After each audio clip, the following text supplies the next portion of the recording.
नमस्कार। कभी सोचा है कि जो खाना हमारी प्लेट में होता है वो असल में आता कहाँ से है, उसका सफर क्या है?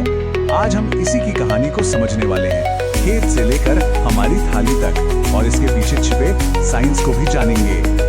इस पूरी बात को समझने के लिए चलिए एक बहुत पुराने संस्कृत श्लोक से शुरुआत करते हैं। इसमें पूछा गया है, स्वस्थ कौन है? और जवाब है, वो जो पौष्टिक खाना खाता है, सही मात्रा में खाता है और मौसम के हिसाब से खाता है।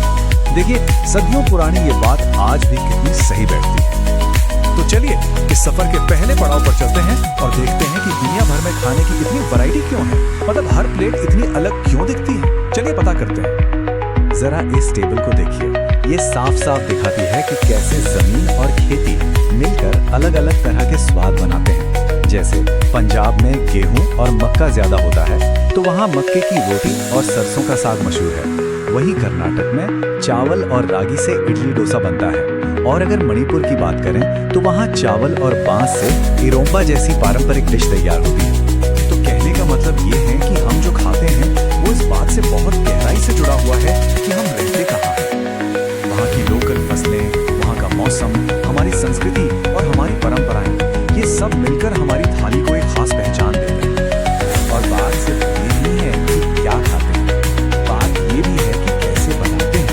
समय के साथ तो बदला है ना। कहाँ पहले चूल्हे पर खाना पकता था और सिलबट्टे पर मसाले पिसते थे, और कहाँ आज गैस स्टोव और इलेक्ट्रिक ग्राइंडर है। टेक्नोलॉजी ने हमारे किचन का नक्शा ही बदल दिया है। अच्छा, तो हमने खाने की वैरायटी तो देख ली, अब थोड़ा और गहराई में उतरते हैं और समझते हैं कि हमारा खाना असल में किन चीजों से बना होता है। हमारी प्लेट में भी एक साइंस छिपा है, चलिए उसे जानते हैं। सोचिए, दिन भर काम करने की एनर्जी हमें मिलती कहाँ से है? ये आती है कार्बोहाइड्रेट से। इन्हें हम एनर्जी गिवर्स भी कहते हैं। ये हमारे शरीर के लिए पेट्रोल की तरह है, जो हमें अनाज, फल और आलू जैसी सब्जियों से मिलते हैं। फिर आते हैं फैट्स, या कह लें स्टोर्ड एनर्जी। ये भी एनर्जी का एक बहुत बड़ा सोर्स है और शरीर को गर्म रखने में भी मदद करते हैं। ये हमें तेल, नट्स और दूध से बनी चीजों से मिलते हैं। और तीसरे हैं प्रोटीन्स, यानी हमारे बॉडी बिल्डर्स।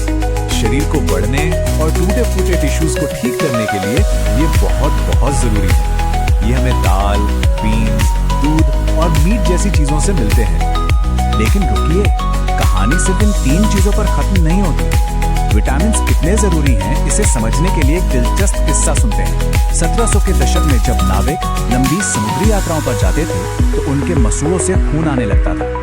फिर एक डॉक्टर ने पता लगाया कि अगर उनकी डाइट में नींबू और संतरे शामिल कर दिए जाएं तो वो ठीक हो जाते हैं। ये स्कर्वी नाम की बीमारी थी जो विटामिन सी की कमी से होती थी। और ऐसा ही एक और जरूरी हिस्सा है मिनरल्स, यानी खनिज।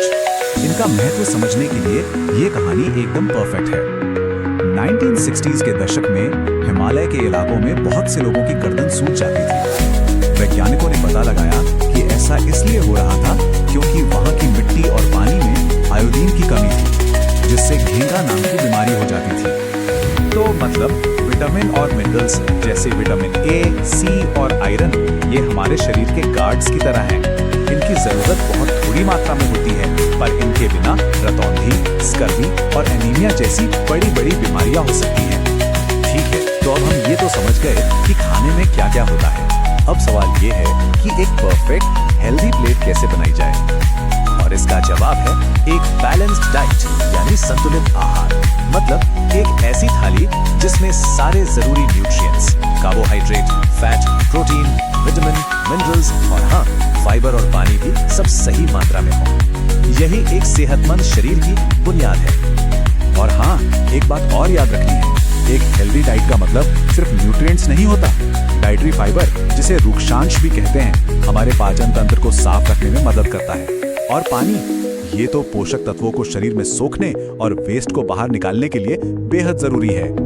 तो चलिए अब इस सारी जानकारी को असल जिंदगी में इस्तेमाल करके देखते हैं। 2 आम स्नैक्स की तुलना करते हैं और देखते हैं कि सही चुनाव से कितना फर्क पड़ सकता है। जरा इन नंबर्स को देखिए, ये अपने आप में एक कहानी बता रहे हैं। 100 ग्राम आलू के चिप्स के मुकाबले भुने चने में कैलोरी और फैट देखिए कितना कम है, और प्रोटीन 2 गुने से भी ज्यादा। फैसला तो साफ है ना? तो फिर जंक फूड का मतलब क्या हुआ? सीधा सा मतलब है ऐसा खाना जिसमें कैलोरी, फैट और शुगर तो कूट कर भरा हो, लेकिन प्रोटीन, विटामिन और मिनरल्स जैसे जरूरी न्यूट्रिएंट्स के नाम पर कुछ खास ना हो। तो जंक फूड का एक बहुत बढ़िया और हेल्दी विकल्प क्या हो सकता है? जवाब है सुपर फूड्स, और इसका एक बेहतरीन उदाहरण है मिलेट्स, जिन्हें हम पोषक अनाज या न्यूट्री सीरियल्स भी कहते हैं। ये सदियों से हमारे खान-पान का हिस्सा रहे हैं। तो इन्हें पोषक अनाज या सुपर फूड क्यों कहते हैं? पहली बात, ये विटामिन और मिनरल्स का खजाना है। इनमें आयरन और कैल्शियम भी भरपूर होता है, फाइबर भी बहुत ज्यादा होता है, और सबसे अच्छी बात, इन्हें किसी भी मौसम में आसानी से उगाया जा सकता है। चलिए अब इस पूरी कहानी के आखिर में थोड़ा जूम आउट करते हैं और उस लंबे सफर को देखते हैं जो हमारा खाना किचन तक पहुंचने से पहले तय करता है। ये जो खेत से थाली तक का सफर है ना, ये कई पड़ावों से गुजरता है। सबसे पहले किसान खेती करता है, फिर फसल कटने के बाद गहाई और ओसाई होती है, फिर उसे स्टोर किया जाता है, उसके बाद पिसाई और पैकिंग, फिर ट्रांसपोर्ट के जरिए वो हम तक पहुंचता है और तब जाकर हम उसे पका पाते हैं। वाकई ये एक बहुत लंबा और मेहनत वाला प्रोसेस है। और यहीं पर एक बहुत जरूरी कॉन्सेप्ट आता है, फूड माइल। इसका सीधा सा मतलब है कि कोई खाने की चीज जहां वो पैदा हुई है, वहां से हमारी प्लेट तक पहुंचने में कितना लंबा सफर तय करती है। अब सोचिए, जब हम लोकल खाना चुनते हैं तो ये फूड माइल कम हो जाता है। इसका फायदा, हमें खाना ताजा मिलता है, प्रदूषण कम होता है, और सबसे बड़ी बात, हमारे लोकल किसानों को सपोर्ट मिलता है ना? Win win situation.